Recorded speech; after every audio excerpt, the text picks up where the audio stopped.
everybody, Mike Pfeiffer with Pfeiffer Hobby Supply here again. This will be our second video on the N-Scale How-To channel. This one is from Lou. I don't know where Lou is, and he didn't give his last name, but his email says, saw your introductory video and the one on lubrication, which was well done. I would like to see a video on N-Scale couplers, who makes the best ones and how to install them, and how to determine the correct size. Because I'm going to try and keep these videos relatively short, we might not touch on everything, but I'm just going to touch on the basics of all of these couplers, and I'm going to refer you to a site called Trains for Africa. How that came up with that name, I don't know, but there's some good information there. And then there's also an old Atlas forum post by a guy named Pete. And some of you may know him. He's still on some of the other forums. His name is Pete, obviously. And maybe my video on the NW2 will be linked down there also. But anyway, let's get into this and see what I can tell you about it. Okay, guys, from this website, Trains for Africa, that I had mentioned to you, I've taken the liberty of printing off some photographs that are there. If you get a chance to go there, because there's just a wealth of information about couplers. The basic styles are right here, and I'm going to try and see if I can get this in the camera and also see what I'm doing here. You've got over here on this side, you've got the prototype. You've got a Kato coupler here. You've got McHenry coupler. Hang on, let me stand up. You've got a McHenry coupler here, picture of a McHenry. You've got a Microtrains coupler, typical here, and you've got an Accumate here on this side.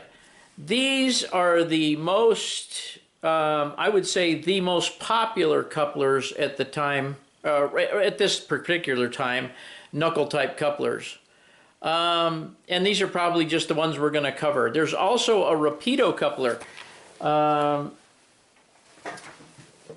And of course, you guys are familiar, well, some guys are familiar with the Rapido coupler. It is this guy. They are from the early eras of N-Scale. They work relatively reliably. They stay together well, but really not very prototypical looking, which is why most people eventually get rid of them and go to a knuckle coupler, especially if you want to try and do some automatic uncoupling. I have one more diagram here, and I'm going to try and get this in. This is also on the Trains for Africa website, and you can see the type of coupler boxes that these different couplers utilize. And I'm going to do a still picture here real quick of just some of these laid out on my bench here, and as well, just to give you an idea of the style and how they kind of work, which this information is also on that website, which I'll post down below. But let's take a look at that. Okay, guys, I don't know how the light is going to be here, but this is an example, once again, of the original Rapido coupler. This is what I believe is a McHenry coupler, I think. And the McHenry couplers are pretty spottable because they have the spring there on the side of the coupler that acts as the opening and closing part of the knuckle of the coupler. You can see that they have two plastic nubs that actually spring them left and right. And you can kind of see how the one fits in the coupler box. Now we're going to move over here. I am not sure about these two.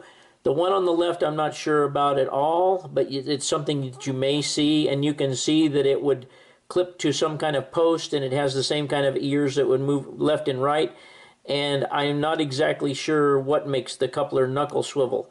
I think that this one is a Unimate coupler, which I think was a red caboose coupler. Somebody may correct me on that. These are generally, you hook the cars together and there's no automatic uncoupling or anything. They do stay together well, though, on unit trains.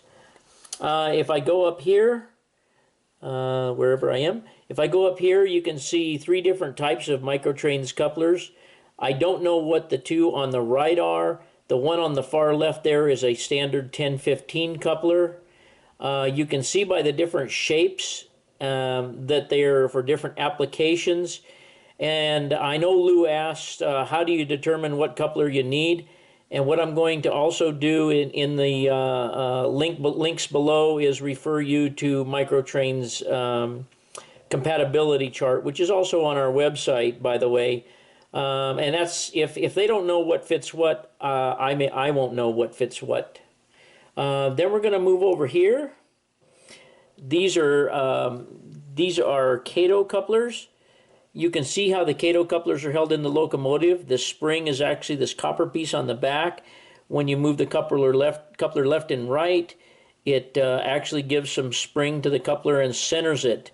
There is a trip pin that goes in that hole that you see on this one here and makes it look like these over here, and that's actually what would give you the opening and closing. These are by far probably the most unreliably working automatic couplers. They do do a fair job connecting Kato to Kato. As long as you don't change to anything else, they work pretty well. That being said, they're a pretty nice sized coupler. I really hate to make a choice, but I'm going to give you an opinion here in about a minute. Down here on the end, I think these are Accumates. And you can see they're basically a 2/2 coupler. There's a left and a right side to them, and then they fit in the coupler box. And you can see they also have ears, but they are in two separate pieces. And I understand from some guys that they work okay. The problem with these is that have these ears on them is that they're just way too stiff to move left and right very easily or very smoothly. But a lot of guys like them, and the same thing with McHenry and stuff.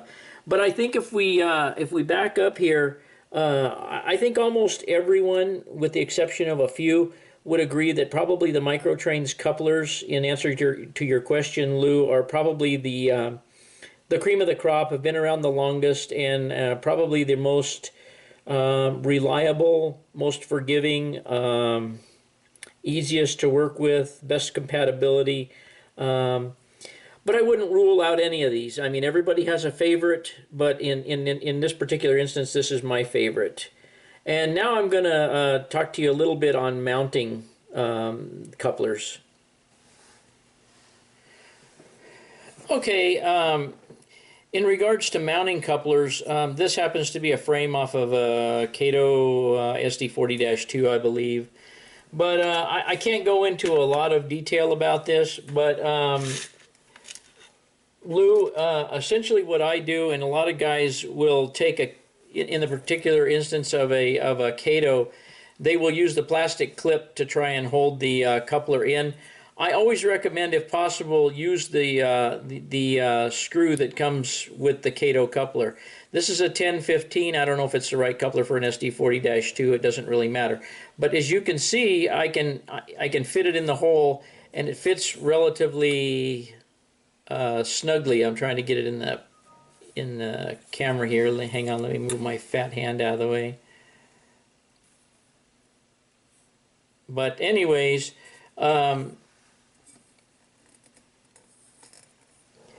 right there. What I would do at this point, once you've either opened the opening up to where your coupler fits and determined that you have the right height coupler, which would be by the Microtrain's chart or whoever's chart, I would grab a screw here, one of the Microtrain screws. This particular screw here, I already know is too long, and I'll show you. But anyway, you would insert that down in this hole and basically screw it down into the existing hole in the frame of the locomotive here, and that would actually secure your coupler. One thing I do want to caution you about, pardon me, is another tool you're going to need is a good pair of these. Because what you need to do is, and I'm going to see if I can get this in camera as well. In fact, I'll just go ahead and do it. What I always do is I take the coupler in the direction that that's going to be installed in the locomotive, and I will put the screw, start the screw in the hole, which it doesn't slide through very easily. I'll take my little screwdriver, and basically it takes a little time to do this, but it'll save you some heartache in the end. And I run this screw all the way down until it bottoms on the coupler. Let me see here if I can get this. Let me see if I can get some light on the side of this.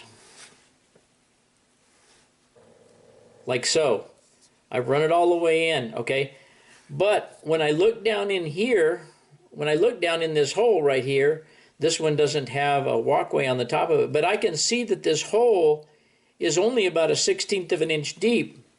Yet I've got at least maybe 3/16 or an 1/8, at least a little more than an 1/8 sticking out of here. So if I drive this screw in at its standard length, it's going to protrude through. So basically what I'm going to go do is go in here and cut it off to where I have just about 1/16 of an inch of screw sticking out beyond the coupler pocket.